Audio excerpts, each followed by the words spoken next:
शशि परदेसी presented by TT Production House, Sakri.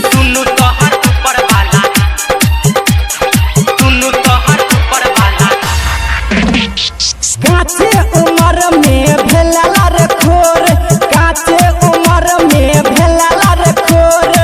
बुढ़बा देख कन फ्यूज छो, हा हा बुढ़बा देख कन फ्यूज छो, दुनु तो हाथ ऊपर वाला यूज छो, हे गे दुनु तो हाथ ऊपर नीचा यूज छो, दुनु तो हाथ ऊपर वाला यूज छो, हे गे दुनु तो हाथ ऊपर नीचा यूज छो, दुनु तो हर ऊपर वाला यूज छो।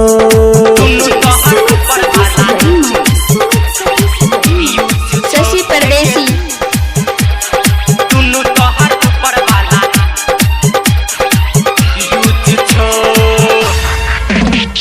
रहे छे हरदम जोगारे में,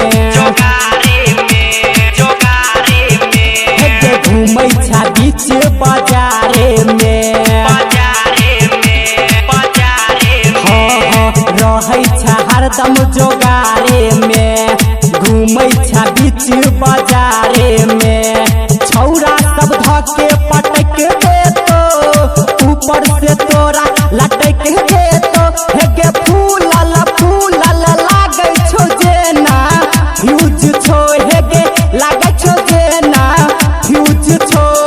दुनु तोहर ऊपर वाला यूज छौ, हेगे दुनु तोहर ऊपर नीचा यूज छौ, दुनु तोहर ऊपर वाला यूज छौ, हेगे दुनु तोहर ऊपर नीचा यूज छौ, दुनु तोहर ऊपर वाला यूज छौ गे।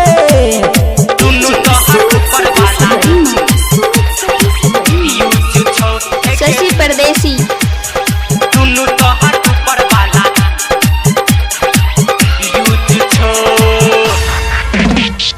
हेरा में रहो जितेंद्र आगे,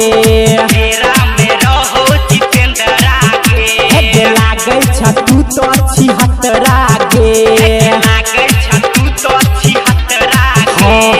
हेरा में रहो जितेंद्र आगे,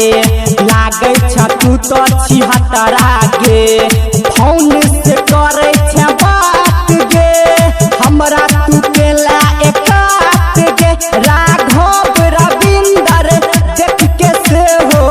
ड्यूज छो, हाँ हाँ देख के से हो ड्यूज छो, दुनु तोहर ऊपर वाला यूज छो, दुनु तोहर ऊपर नीचा यूज छो,